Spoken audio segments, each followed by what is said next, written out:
خو طب خو یو علم ده. دا سپین ږیري علما ناسې په همدې افغانستان کې موږ او تاسې قانون چپې طب ویلي که مو نه ویلي. زه به یو اسانه خبر وکړم علما ورونو، موږ څومره د اشغال لاندې راغلي یو.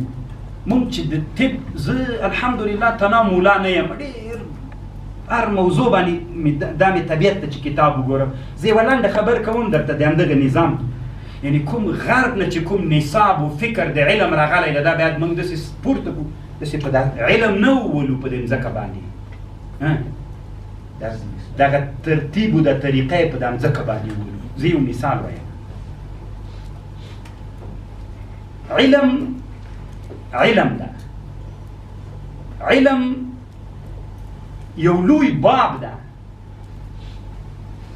من په ټولو صحه او ستو کې کتاب الطب سته که نه علما؟ سته که نه سته؟ خو تاسې علماو چې د مونږ د ویدهتوب د وجې نه چې مونږ ډېر متوجه نه یو، علماو طب په دنیا کې دوه طب دي. یو طب د مفرداتو ده، یو طب د اقربادین ده. دوه طب دي علماو. مفردات طب یو شی د دغه مرض دپاره ده، یو د اقربادین طب د طب د مرکباتو. د مرکباتو طب دا معنا چې څلور پنځه شیان سره بوټي سره راجمع کړه، هغې د یو مرکبه دوا جوړه کړه. دې ته څه وایي؟ اقربادین. چې دا د علمي کیمیا موضوع ده. ګورئ، ځکه دا جوړښتونو باندې د کیمیا دلته سره یو ځای ده، وروسته بیا کیمیا مستقله سوې ده. طب د ترکیب په ابتدا کې دا یو سره ښه علما. د مرکباتو طب دی چاو؟ غرب. زه پوهېږم علماو تاسې میلمانه یې، خو خیر ده د یو دردمن ملا خبره واورو. موږ څومره ویده یو. د یونان طب د مرکباتو طب و یونانی، د هند طب د مفرداتو طب، خو د رسول الله صلی الله علیه وسلم طب کم یو؟ د مفرداتو. تاسې بخاري شریف راواخلئ، کله چې په طب باندې بحث کوي یو شی کوي. الحبة السوداء دواء لكل داء الا الموت، الشبرم دواء لفلان وفلان، العسل دواء للاسم. ټول په مفرداتو باندې بحث کوي. د رسول الله طب ټول څوک؟ نبی علیه السلام کب طب مختار کړ؟ د مفرداتو طب رسول علیه السلام مختار کړ. ټول بخاري و مسلم په ترمذي ابو داود نور هغه چې کتابونه د طب جوړ دي په المنهج الصوي فی الطب النبوي د امام سیوطي یو غټ کتاب دی، ډېر اوږد بحث پې کوي. هغه باندې بحث کوي. یو باب دی د عرق النساء چې ورته وایي، دې لپاره پسه کوي، یو ځان قسم پسه ده، دا لمې راواخلې ده په مفردات کې کوي. بیا به هم دا پوښتنه وکړم، ځکه اکثره علما د لرو ولایتونو راغلي. دا خو به م په یاد وي چې موږ او تاسې په کورونو کې به چې یو څوک ماشوم به مریض، دا موږ نږدې دلته په موسهي کې ده چې موږ نسبت کابل ته نږدې د حبارې والا خلک دواوې چی ولې مفردات نه وه. د سپین ږیرو علماو خیر ده که خفه کېږئ نه، یو دوه داسې دواوې راته وښیي چې پلانکي انار پوست د څه شي دپاره دوا؟ د کولمو د تاو دپاره کولمو کتاب ښیي، په مستو یې واچي. مفردات ول ټول. یعنې که تاسې فکر وکړئ په کلیو په کورونو کې د زړو ښځو طب او د سپین ږیرو طب چې ټولو کلیوالو کې وو، هغه طب نن لاړه له منځه. یعنې دا د مونږ یو نیمایي قرن هم لا نه ده پې باندې وتلی چې دا طب لا اوس هم په ټول افغانستان کې موجود ده. واړه به چې مریض مونږ سپان هغه ورته وایو، دا ګوټي به م ورته ویلې، دا بادیان ورته وایي، څوک کاږه ورته وایي، سپیرکۍ. دا شیان دا د مونږ دپاره دوا وه. ټول مفردات والعلماو تاسې پوهېږئ چې نن د مفرداتو د طب جای چا ونیو؟ نن په دنیا نننۍ دنیا کې درې طب دي. یو د یونانی طب، د هندی طب، د یو بل طب هم د جرمنی طب هومیوپیتیک ورته وایي. نن ولې د اسلام طب د زوال سره مخ ده؟ ولې په افغانستان کې د نن نه دا 100 کاله مخکې هم همدغه طب وه که نه علماو؟ ولې لاړ؟ که ته وایې دماغ پې باندې څه زه پې جوړېږم، زه دې که په هر شي جوړېږم، نه، زه تا سره دا منم چې ته جوړېږې. ولې د مونږ هغه د هغې زمانې خلک له همدغه د مفرداتو له طب سره جوړېدل؟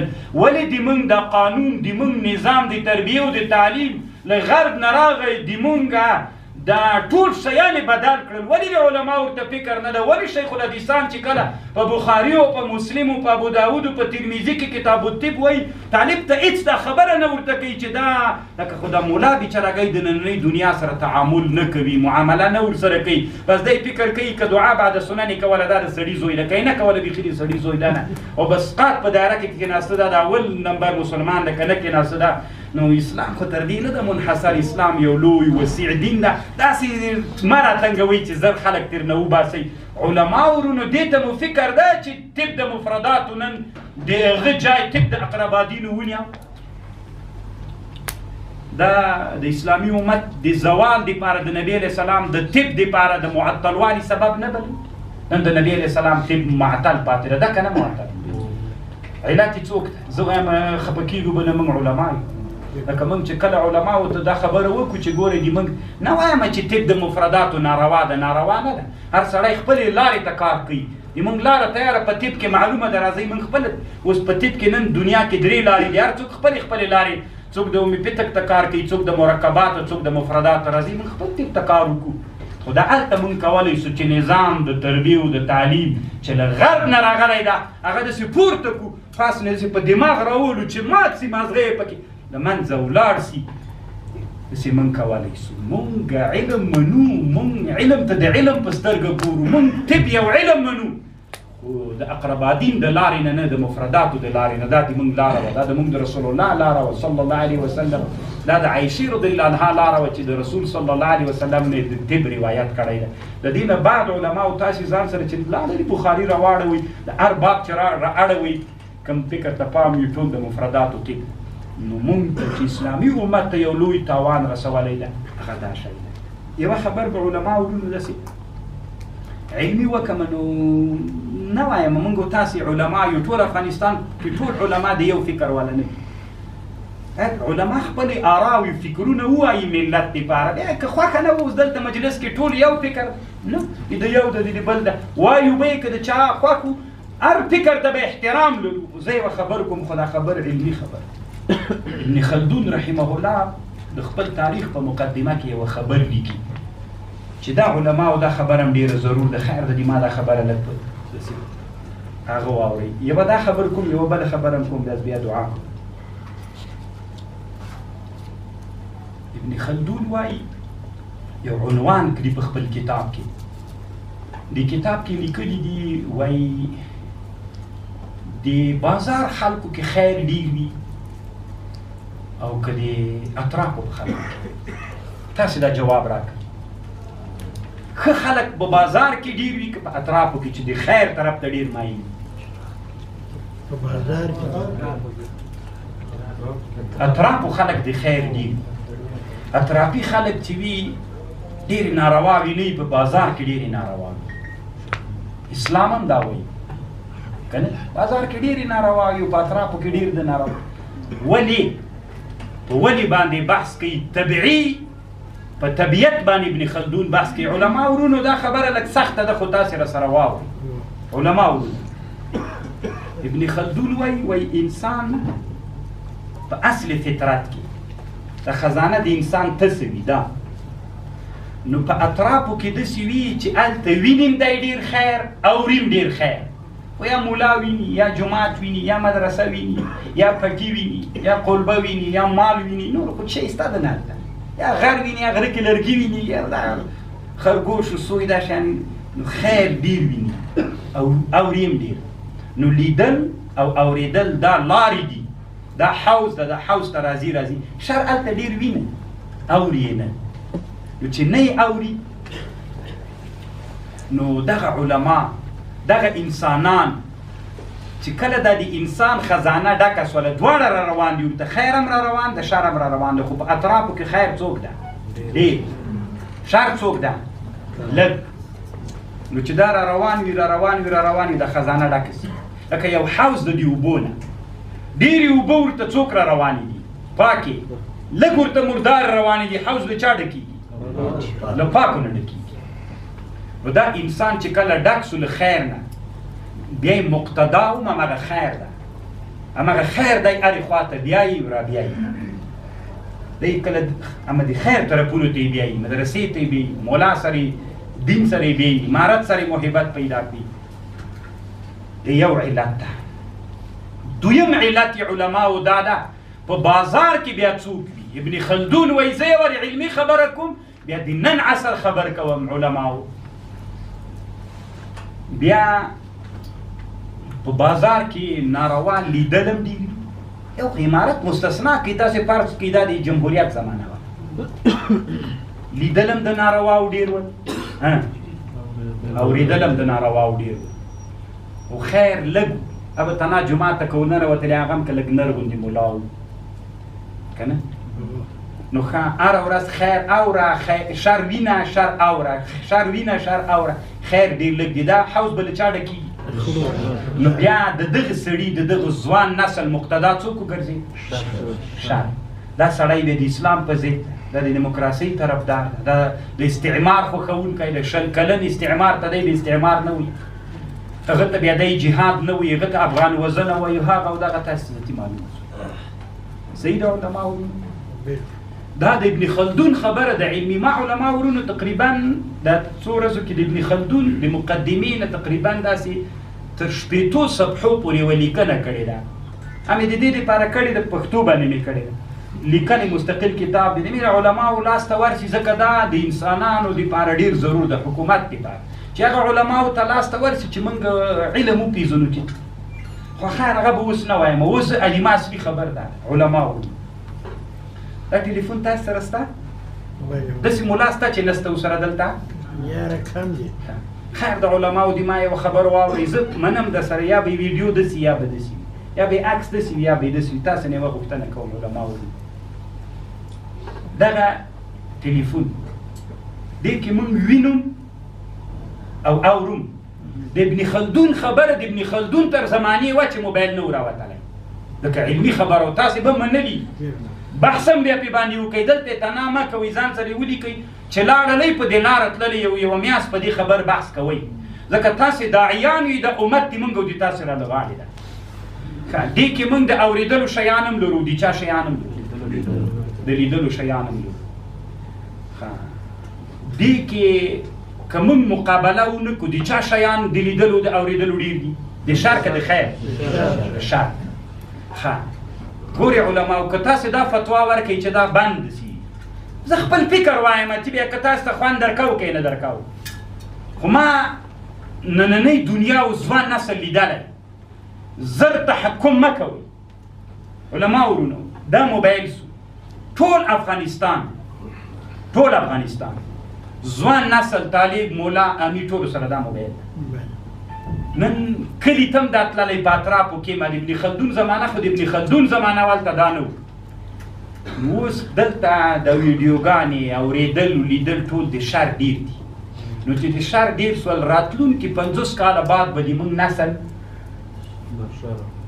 د شر نه ډک او مقتدیان دي چا ټلیفون به یې مقتدایي. دا مولا د ذاتي. تاسې دا ومنئ نن د ځوان نسل د بازار د خلکو مولا همدا ده، دا که نه همدا یې مولا ده که نه؟ ټول افغانستان مانه چې پوښتنه کېږي داسې که دا داسې که ګروپ داسې هر عالم یو ګروپ لري پوښتنې کوي، خو دا مولا ده، همدې ادرس نه کېږي. خیر د علماو راځئ مقابله وکړو. که ته وایې چې دا بند کړو، ولې که تا ته ووایي چې دې نه بعد ټلیفون مه استعمالوه، فکر نه کوم چې دې ته حاضر سي، هېڅ امکان نه لري. راځئ علماو موږ بدیله مقابله وکړو، داسې مقابله وکړو چې هغه شیان چې دلته دي چې شر ده چې غالب ده، راځئ موږ شر مغلوب کړو، خیر پې غالب کړو. لأن يستمع بعد ذلك أجيالنا وصبياننا وصغارنا الخير ويستمع الخير ويسمع الخير، أن ينظر الخير ويسمع الخير. چې بیرته د خزانې له چا نه ډکې سي. دا علماو یو لوی د دعوت یوه لویه ده. الله دې وکړي چې تاسې د ما په خبر پوه سوي. ګورې علما ورونو، دا ډېر مهم ټکی ده. تاسې یې ویده کېږئ مه، راتلونکي 50 کاله په نظر کې ونیسئ. کفر قسمه قسم باندې ویډیوګانې، فلمونه، هغه ډرامه، دغه ډرامه، دغه فکر، دغه اوس امریکایانو چې کله روسانو وخت کې برطانویانو افغانستان ته یو هغه جوړه کړې وه، که تاسې په یاد وي، د بي بي سي ډرامه په نامه باندې وه، تاسې به اورېدلې وه. نو هغه کې خو یوه خبر وه د اسلامي امت دپاره د ذهنونو ډکولو دپاره هغه سریال دغه سریال دومره ډېر سریالونه یې منځ ته راویستلي دي او مسلمانان یې ویني که ته وایې چې نه ویني دا هسې خبر ده ته ملا به یې نه ویني او دوه بزرګان به یې نه ویني په رب العالمین تاسې خپل ځان ته داعي یې ته داعي دپاره دا پکار ده چې ته دا رعیت د خپلو عینکو نه مه وینه د دنیا په عینکو یې ووینه چې دا امت کم طرف ته روان ده راتلونکي شلو کلونو کې به دا ځوان ملت کم طرف ته روان وي چېرته به ځي دې نه ښه لاره دا د علما ورونو چې په دې یو فکر وکړي چې د خیر شیان دې دپاره ډېر تیار وي زه چې تاسې پوهېږئ چې څنګه یې چې مونږ او تاسې چې دا موبایل کې اورېدل او لیدل دي د خیر دا ټول مونږ او تاسې تیار کړو داسې تیار کړو چې شر پکې مغلوب کړو خیر پکې غالب کړو چې خیر مو مغلوب کړو دا اوس د استعمال زه په لار روانو ملګرو ته مې ویلې ما سره دوبۍ د یو چا تماس راسره وکړ وایي داسې یو څوک به راته پیدا کړي چې په انټرنېټ کې ماته پښتو ژبه را زده کړي دا یو خدمت ته اوس دا اوس میسیج کړی په لار راتلل علما ورونو دې ته هم ډېره توجه اوسېږه خیر د زه پوهېږم په دې باندې چې تصویر څنګه ده ویډیو څنګه ده خو علما ورونو راتلونکي خطر دومره غټ خطرناکه خطر ده چې بیا نه جبرانېدونکی ده نور دې تاسې خپله خوښه څنګه مو چې خوښه وي هغه یې تاسې خپل کار ده راتلونکي داسې نه جبرانېدونکی ده ځکه د ټول امت د افغانانو د ښځو د نر مقتدا موبایل ده که غم یې ونه خورئ مقابله بدیله ونه کوي او شر پکې غالب د سماعا او لیدلو لحاظه نو امت مو غلط طرف ته روانېږي او که مقابله وکړو علماو الله دې موږ په حال باندې رحم وکړي دا د ابن خلدون یوه علمي خبر ده تاسې ته مې وکړه د داعیانو دپاره دا هم ډېر ضرورت ده چې باید داعیان دې مسلې ته ډېر متوجه اخرینۍ یوه خبر کوم علماو حركة علمية قوية دولية تعرف الطبقة المثقفة الجديدة بالذخائر الإسلام العلمية وتراثه المجيد وتنفخ في العلوم الإسلامية روحا جديدة روحا من جديد وتثبت على العالم المتمدن علماء ورونو دا بدس درتوایم زه څومره وخت مخکې بادغیس ته تللی یم کیدای شي د بادغیس هم کوم عالم دلته موجود بادغیس ته تللی یم یوه ساحه وه مورچاق نومېده مروه کوچک نو هلته ما یوه علمي خزانه پیدا کړله بېګا هم هغه ترکمن علم دا نن بېګا هم دغه علماو سره وغږېدم تر سلو نه ډېرې نسخې کتابونه هلته موجود دا داسې کتابونه ول چې هر کتاب 600 کاله مخکې 700 کاله مخکې 800 کاله مخکې په لاس لیکلي ول مخطوطات ول او دا علما چې کله بخارا او روسانو نیولي دا علما دا خلک دلته را مهاجر سوي ول بس دلته اوس خو افغانان نو بیا دې سره ما یوه ویډیو وکړل هغه مو چې نشر کړه بیا په کابل کې د ملي ارشیف ملګرو لیدلې وله بیا هغه رئیس د قندهار ولایت زه یې دعوت کړم چې ته دلته کابل کې ملي ارشیف کې لویه خزانه شته ما فکر نه کوم زه چې کله دلته راغلم علما ورونو داعیان ورونو چې خپلو ولایتونو ته لاړلي دا خبر به کوئ په دې کتابخانه کې 9000 مخطوطې نسخې کتابونه ایښي نه په پاکستان کې شته که نه پوښتنه ترې وکړي نه په ایران کې شته نه په تاجکستان کې نه 9000 مخطوطې نسخې دا وړه خبر نه ده 9000 مخطوطې نسخې علماو دا اوس چې موږ او تاسې په مابین کې د عربي کتابونه اوړي را اوړي څو دانې به یې ټول زه خو فکر نه کوم چې تر 500 نه زیات وي نه دي ډېر له 500 یعنې دا غلماني سو دا قرطبي سو دا هر یو چې ځان ځان ته نسخه تاسې دغسې ځان سره چې بیا کورو ته لاړې چې کتابونه د سره ایښي دي او هغه ویللي مو دي او د مطالعې کتابونه د 500 نه اوړي څومره نسخې کتابونه دلته دي ښه دغه 9000 کتابونو باندې به تحقیق څوک کوي د دې به تخریج څوک کوي دا کتابونه به راچاپ کوي څوک حکومت نه دا د علماو کار علماو حرکة علمیة قویة دولیة داسې یو علمي حرکت شروع کړو د هر ولایت علما بله ورځ زه خوست ته تللی دا خبر مې خوست علماو ته م وکړل علماو راجګ سئ د هر ولایت ما خپله ځان سره دا اوس یو کتاب راخیستی انشاءالله اراده مې چې ځول به په هغه کتاب یو تحقیق زه کوم نو تاسې علماو چې لاړلې دې ملي ارشیف ته ورسئ دغسې لاړ نه سئ علماو خیر د ورخطا کېږئ مه نبي علیه السلام وایي چې سفر ته تللي کار مو خلاص په تلېوار راځئ خیر د دام یو کار وبلئ د ملي ارشیف ته لاړ سئ علماو 9000 مخطوطي نسخې کتابونه وګوري. علماو دلته کېدلی سي بادغیس ولایت کې داسې نادره نسخه موجوده وه، هلته کېدای سي ما خبرې به د هغه ولایت د اطلاعات و فرهنګ ملګري بیا واوري. زه چې هلته تللی یم د بادغیس د والي مېلمه ما ورته ویلې ما ته اطلاعات و فرهنګ ولا رایې وستل، نه د دې نه خبر ول نه د وجې تسمیې په دې هېڅ شي معلومات نه درلودې، ځکه موږ ستړې نه وه تېره کړې. نو اوس علما ورونو موږ ته 9000 کتابونه چې علماو جوړ کړي، که ورځ د قیامت چې دغه علما په موږ عریضه وکړي چې ما د امت مسلمه لپاره کتابونه جوړ کړي، فکرونه مې ورکول، خو وروسته زمانه کې داسې بېهمته علما را پیدا شول چې د ما کتاب داسې پاڼې دي علماو چې تاسې ورسئ هلته یې لیکلي په انوارې اوله درجه مریض کتاب، دویمه درجه کتابونه مریضان دي، ځکه پاڼې چې اړې ماتې کېږي. که دا علما د الله حضور ته راسي او دا اعتراض وکړي چې ما موږ ورته کتابونه جوړ کړي، دوی دومره نسو کولی چې چاپ یې کړي، مطالعې کړي، امت ته یې ووایي. نو څومره وخت به دې موږ دغه دعوه چې دوی مدعیان سي او موږ مدعا علیهم څومره وخت به ونیسي او الله قاضي سي. ولې علماو دي موږ ته نه همدغومره کار ده بس چې که چا راغوښتلي و مجلس ته راسه، که چا نه و راغوښتلي مجلس ته مه راځه. دي موږ بس دغومره وظیفه ده چې هغه څو مسلې چې افغانستان کې یادېږي د علماو منځ کې، هماغه دین ده که نور دین هم شته ده، دا دین نه ده علما. اوس دغه کتابونو نه ما ته د بخاري یوه شرحه ولیدل علماو ورونو چې ما تر اوسه نه وه اورېدلې. سره له دې زه هم ډېرو کتابونو سره ممارست و ملګرتیا لرم. دلته د کابل په هغه کې د بخاري یوه شرحه وله، بیخي نادره شرحه وله، ټوله مکمله نه وله، تر دغه پورې وه، تر کتاب الغسل پورې وله. بیخي عجیب علمي تحقیقات یې کړي، په دې کې اکثره کتابونه عربي و، بیا یو څه کتابونه په فارسي ول. تنها په یو بخش کې نه، په ټولو علومو د دنیا کې د علمي خزانه د کابل کې کتابونه ول. علماو راځئ یو علمي حرکت شروع کړو. خیر ده له دا فلسفې میبزي و صدران زه تیچۍ نه را جوړېږي، زده مو کړل ومو لیدل، هېڅ فایده یې موږ ته ونه کړله. هغو علومو ته ورسو چې هغه موږ د نننۍ دنیا کې هم پرمختګ راته نصیب کړي، هم آخرت ته بیایي.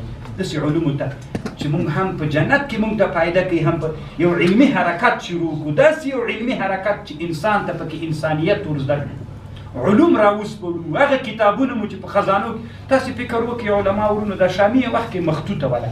که تاسې سره په د شامي خو ټولو علماو سره شته، تاسې سره په کورونو کې د شامي وه، تاسې په دې فکر وکړئ د شامي تحقیق و تخریج طبع یې چا کړې ده؟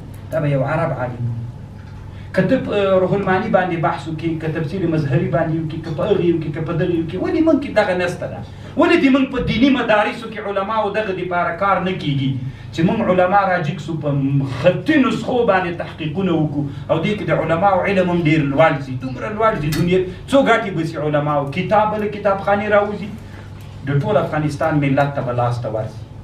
پاکستان کې د دې اوس مثلا زه به یو کتاب درته وښیم، هلته چې و جامع صغیر باندې د علامه قاضي خان شرح او ورکه ده نن دلته په غجي کې وه، په بادغیس کې وه. دا کتاب چې علما د بادغیس راواخلي، په دې ښه علمي تحقیق وکړي، دا هم د دوی دپاره ثواب ده، هم خرما د ثواب ده، د نشر د علم.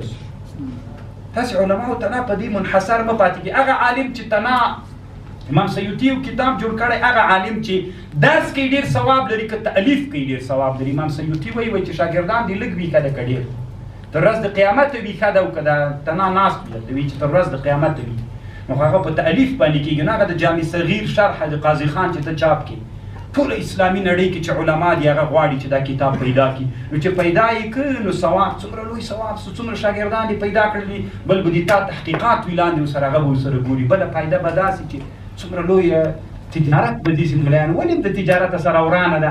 هغه یو کار پسې چې ډېر متوجه وي چې ذلت هم د پکې راځي، تجارت وکړو که نه، علم به رانشر کړو، اشاعت ته علم به وکړو. یو کتاب دی چې چاپ که داسې نادر کتاب چې دلته په کتابخانه کې وي، څومره لویه ګټه به درته وکړي. تجارت به دیم سي، کتاب به هم راوځي. دغه د افغانستان ملت چې مخکې د علم موږ په هدایه کې راواخلي، قال علماء البلد كذلك. څومره ډېرو ځایونو کې اوس مسله د قفیز الطحان کې چې کله عرف عام راسي، خو د بلخ د علماو په مذهب فتوا ده کنې، دا څومره لویه مهمه مسله ده په نننۍ دنیا کې. بنا و تشغیل یوه مسله ده، تاسې علماو ته معلومه ده، نن په همدغه مسله باندې فتوا کېږي. ولې موږ د بلخ تاریخ بېرته بیا نه راژوندی کوو؟ دا خو د موږ تر وسه کېدلی سي. علما ورونو راځئ، موږ ته د علم په میدان کې یو لوی علمی حرکت ته ضرورت شته. ممکن اینجا علمای بودن که فارسی زبان هستن. ما از اول اراده داشتیم که به اونم یک چیز فارسی بگوییم، خب علما محترم از یادم رفت بیخی. اگر در اول یک چند چیز گفتیم به این ضرورت است که یک حرکت علمی را راه باندازیم، یک حرکت علمی را شروع بکنیم. او کتاب‌های مخطوطی که در ملت ما وجود داره، اون نصاب‌هایی که به ما و شما مفید است، اون کتاب‌ها را بیاریم. ما چند روز پیش در ولایت خوست این گپ اخیری را میگویم. ما در ولایت خوست گفتیم علما بعضا ما معذرت میخواهیم چون فکری ما هستند. ما یک دفعه در کتاب‌ها میگوییم دروازه اجتهاد بند است. اما بین ما مشهور است دروازه اجتهاد بند است که بند هستند. باز ما و شما حسامی را چرا میخوانیم؟ در حسامی او چیزا را ما میخوانیم، نص مفسر اول. خیر دیستی به ما اعتراض نکنین چون در یک وقت فکر بکنیم. او همه این شروط به مجتهد است. ما علی به اون مسائل یاد کردن که در غلام تعلق داره، مثلا در هدایه ما میخوانیم بحث غلام آمد، چی ضرورت است که ما بحث غلام رو بخوانیم؟ چون نیستن. چرا میموری خود را از او پر بکنیم؟ این ضرورتی نیستن. امروز باید به این بیدار و هوشیار شویم. او علم متبرک است که امروز مسلمانهای امروزی را ما سیراب کرده میتانیم. ما برای شاگردای خود در هدایه میگفتیم، هدایه شفا، اونجا در یک بحث میآید کتاب الجنایات. کتاب الجنایات ما این سال 2 جمعه در کتاب الجنایات تیر کردیم. تو را به پایا زدن، به لکی زدن، تو را اینطور کردن، یا از اون طرف میدوید شطور یا اسب. پیش چی بودن؟ حیوانات بودن در راه حرکت آری زمانه موتر آمدن. در هدایه مثلا ما که بحث میکنیم در هدایه قواعد بحث میکنیم، مسبب مباشر، مسبب متعدی، مباشر متعدی، مسبب جمع مباشر. این 5 قاعده در کتاب الجنایات هدایه است. اما او زمانه هدایه که بود، او مسائلی که هدایه ذکر میکنه به امی قواعد تفریق بود. او زمانه خر بود. خر مثلا کسی میگزیدن، کسی به پای میزدن، کسی طور به صدمه میکردن، ککر میکردن، چطور میشه؟ او عالی نیست. تو جمعه ما چرا در این مسئله بکنم؟ خر په لغت ولی بیا به پشاوی یا په مخ یا په پشارت لی و مخ یا سړی ورسره یا بنی. شما شنیدین که تو مثلا به شما مفتی صاحب آمده باشه، اما مسئله موتر هر روز به ما میه. چرا ما علما او قواعد هدایه که 5 دانه هستند داریم، او قواعد مسائل امروزی را تفریح نمیکنیم؟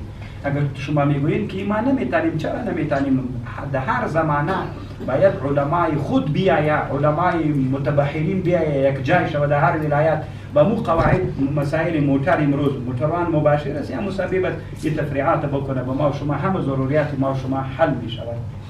الله عز وجل دیو که علما و رولو چی دیما خبر و خبر سوی نیه. الله پاک محافظ و ناصر، الله پاک نصرت کن.